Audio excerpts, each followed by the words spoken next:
40 years ago on December 2nd, an extremely toxic gas methyl isocyanate or MIC leaked from this pesticide plant in the central Indian city of Bhopal. Within minutes, the gas spread across the city, choking people to death. Abdul Saeed worked in maintenance at the factory, owned by the US-based company Union Carbide. It's a weird feeling coming here. There used to be a thriving plant, and the place is abandoned. Saeed was on night duty when around 1 a.m. he heard the emergency sirens go off. We came running and saw that MIC was leaking from the plant. For half an hour we kept spraying water, but we were unable to control the gas. We were the only people left at the end. We had an oxygen mask, the oxygen was low and the buzzers started ringing, but somehow we managed to escape. It's considered one of the world's worst industrial disasters. Within 3 days, 3,500 people lost their lives. But the poisonous gas continued to kill tens of thousands for years to come. The official death toll stands at 15,000, although activists say it's much higher. Around 500,000 people within an 8-kilometer radius were exposed. Decades later, the toxic leak still affects people like Shagufta Syed. Her youngest son Amin, born in 2013, was diagnosed with cerebral palsy. Keep your legs down so I can put on your shirt. Doctors say since it's congenital, there is no treatment or operation to cure it. I and his father were both exposed to gas, and somehow, I feel it's because of this. For now, I'm alive and taking care of Amin, but I'm worried about what will happen to him in the future. Each day, Shagufta takes Amin to Chingari, a rehabilitation center for victims with congenital birth defects. The gas leak has impacted the second and even third generation of children. In total, over 1,300 people have received free therapy here.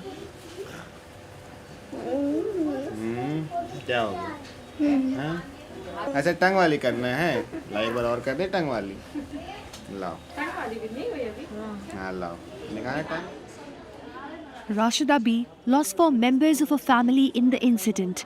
The tragic loss motivated her to establish Chingari in 2006. Now we see kids aged 3 to 6 months, which was not the case earlier. The government conducted research in the labour and delivery units of the hospital, where they found that 9 out of 100 kids born to gas victims were disabled in comparison to 1 out of 100 kids born to normal parents. The gas from Union Carbide was so poisonous that it would affect 3 to 4 generations of victims. Many children here come from the surrounding areas of the factory, which health activists claim is contaminated with toxic waste that has seeped into the groundwater. Kapil Dubey is with the NGO Sambhavana Trust. Namaste.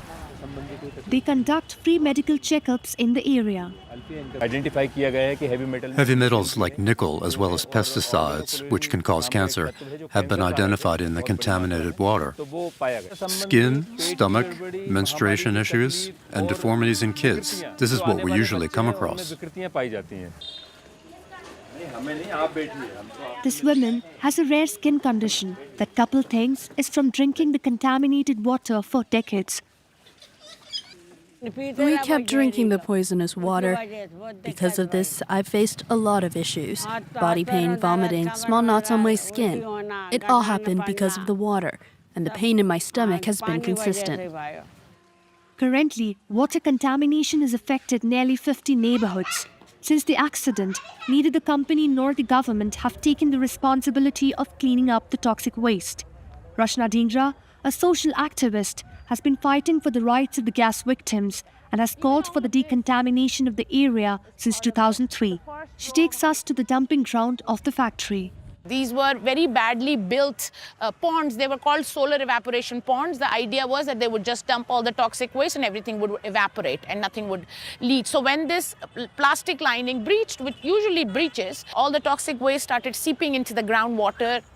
The compound has nearly 340 tons of waste, in addition to 1 ton of mercury and other harmful metals like chromium and lead. Rachna claims less than 1% of the total toxic waste has been incinerated to date. Here, the officials are trying to defend themselves that, no, we did everything. We have filed a petition recently in the Supreme Court saying that government-owned data acknowledges that there are thousands of gas victims suffering from cancers and kidney failure, and they have been categorized in this minor injury category where they have only gotten $500. They should be compensated as per permanent injuries. Already 40 years is too long. Yeah, we have lost too many people with untimely deaths and untimely illnesses.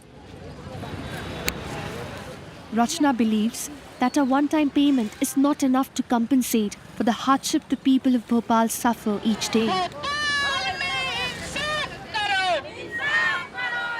The disaster remains an open wound for the victims who continue to suffer its lethal consequences. Activists say they will not stop their fight until the government takes full responsibility and compensates the victims, whose numbers continue to grow each year.